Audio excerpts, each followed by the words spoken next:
Welcome, welcome, welcome to the Anime Podcast channel. My name is Benji, and today we're going to switch gears today to another beloved series, and honestly a beloved series of the podcast, Jujutsu Kaisen.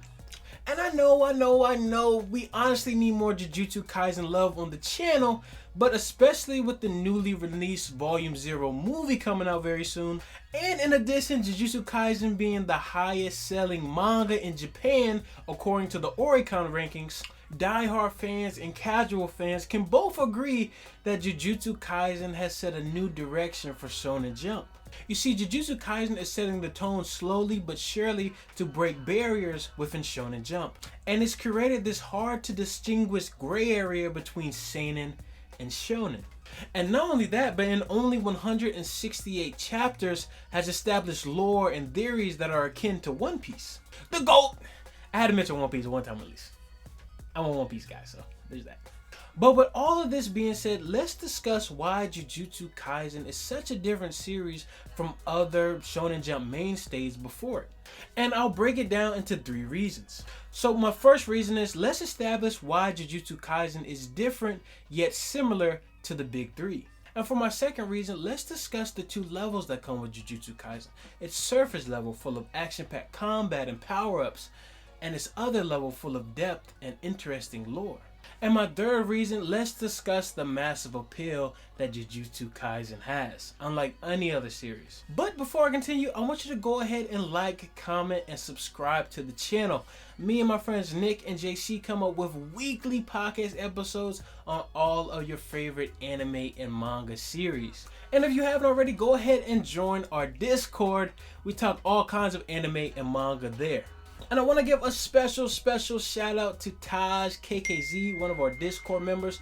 He helped me conceptualize a lot of things that will be heard in this video today. So to start, let's discuss why Jujutsu Kaisen is such a different series from all the previous big 3 titles.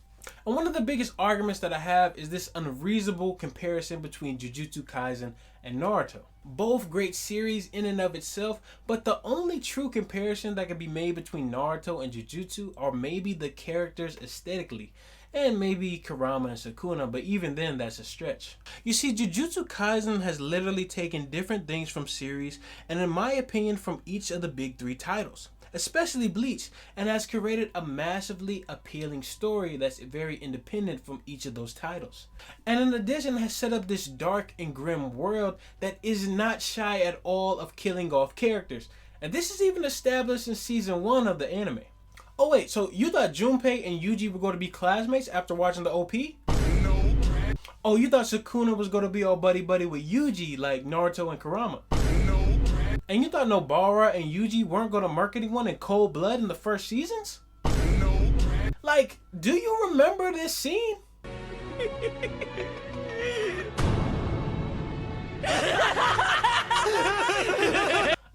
But all of these instances and more create this much darker and grimmer tone for the series in general. And I cannot stress this enough, following this Volume 0 movie, Jujutsu Kaisen is going to take off to unparalleled proportions once Season 2 comes around. Manga readers, you know what I'm talking about. The Star Plasma and Shibuya arcs are undoubtedly the best new gen arcs written and will further the JJK agenda even further. So if you're one of those people who doesn't like overly hyped anime or mainstream anime like Demon Slayer, then I'm gonna be honest, you'll probably be salty after this second season of Jujutsu. But let's move on to my second reasoning as why Jujutsu Kaisen is such a massive special series. And I'm gonna talk about the levels within Jujutsu Kaisen. Its surface level, which has action-packed fights, cursed abilities, and techniques, a must in any shonen series, of course. But Jujutsu Kaisen has a completely surprisingly deeper side to it that will lead you to theory craft every single chapter that comes out. Akutami loves using Japanese folklore and religious references within Buddhism and other religions for each reference that he implements. That will make you have a completely different view of the series as a whole. So small spoiler warning, but let me take you into one of my examples. For example, the inverted spear of heaven, which is a weapon used by Toji in his battle against Gojo, which will go crazy in season 2, trust me. It has significant relations to the mythical weapon from Japan, the Ami no Sakihoko in Japanese folklore, which is said to be a weapon that the twin gods Izanagi and Izanami used to calm the premortal chaoses and create the earth. But its depiction in folklore is different from JJK, and it raises questions on how Gege will utilize this legend. And Jujutsu Kaisen is shown to have 2 blades with one seemingly broken off, when in folklore it is shown to have 3, and is even represented like that in the extra Jump Giga panels as well. Now this just adds to what could happen in the story when you realize that the inverted spear of heaven is the only thing that can bypass the limitless, an ability used by Gojo. But not only that, the inverted spear of heaven can also unseal Gojo as well. So this just leaves the question, where is the additional 3rd blade? And this is when we start to do theory crafting. Check me out. Where is the remaining blade and how will it play into the remainder of the unsealing Gojo mission? Will this missing piece be used to free Gojo with the original spear possibly being destroyed? And I like to quote this. Chaos not even I control, stated by Geto in chapter 136. And for context, this was stated by Geto, fake Geto, Kinjaku, whatever you want to call it, once he released curses at the conclusion of Shibuya, ultimately creating nothing but chaos everywhere. So in essence, this remaining part of the spear would ultimately be used in the same way it was used in the folk legend, putting an end to the premortal chaoses by unsealing Gojo. But this is just one example. There's many references of religious folklore as well as Japanese lore, like Gojo's ties to dragonflies and how dragonflies tie into enlightenment. Or this art by Gege showing Geto posing in the same position as a bodhisattva, which are enlightened beings who have put off entering paradise in order to help others obtain enlightenment. The lore in this series has so many levels to it, and after 1 or 2 rereads, you'll find something new each and every time. Uncle Tommy is really a sneaky genius if you're really thinking about it. And for my last reason, let's discuss why Jujutsu Kaisen has such a gravitational pull on anime fans.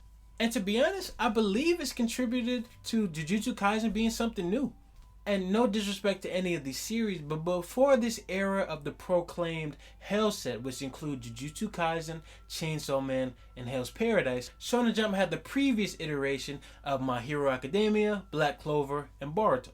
And these series are fantastic objectively, but if we're being honest, those series brought to the table things we had arguably seen before. You see, Shonen Jump needed a new vision, a new movement, which was led by none other than Jujutsu Kaisen. A series that still maintains the appeal of each of those series, yet brings a new dark cloud over it, providing material that appeals to the targeted teenage audience, but ultimately works for adult audiences as well. I'm talking about myself. I don't know, I'm getting old. I really am. And this becomes very much apparent when you look at all of the social appeal that Jujutsu Kaisen has. From its music to its pop culture references, Jujutsu Kaisen has just reached a new level of greatness. And not only that, but manga readers specifically can vouch for this. Jujutsu Kaisen has so many life lessons as well as the interest in all of the characters' developments throughout the series, throughout only 168 chapters, by the way. Like Yuji, who is arguably one of the best written MCs ever in Shonen Jump, in my opinion. Don't give me hate. Yuji's character development is done through his self-conflictions with taking life and his lack of autonomy, not necessarily being able to truly choose his own path, yet. Or the lovable Gojo, who we all love, who is handsome and powerful at the same time, yet as you look into the story, is very much a failure like any one of us. And me and my friend Nick on the podcast have a favorite saying that we like to say about Jujutsu Kaisen. Gege does not miss. He don't miss. Gege don't miss. JJK still top 1. And this is facts. In all the 168 chapters, I haven't come across one chapter that I wasn't thoroughly invested in or thoroughly interested in. Now, do I think the series is perfect? Of course not. But do I think this series is undoubtedly a masterpiece? Yes, I do. And to summarize my last points, Jujutsu Kaisen is making big moves in order to solidify its marking in Shonen Jump history as an all-time great.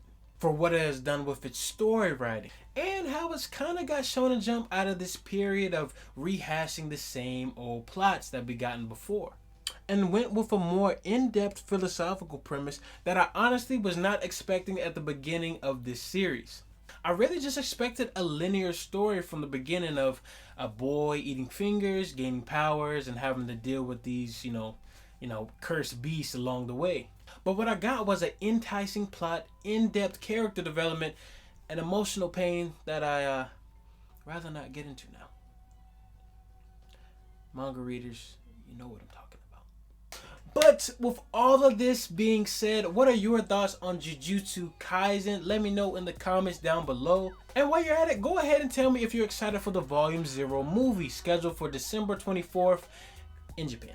But we get to see my boy Yuta go up against my boy Geto. I know the trailer just came out for Jump Festival. I'm very excited about this. But yeah, like I said, let me know what you guys think in the comments down below. And I want to go ahead and give another shout out to my boy Taj at KKZ on Twitter, Instagram, wherever you see it. He's the one who kind of really helped me kind of structure this video out the way I wanted it. But with that being said, thank you so much for tuning in to the video. My name is Benji, and I'll see you guys later. Peace.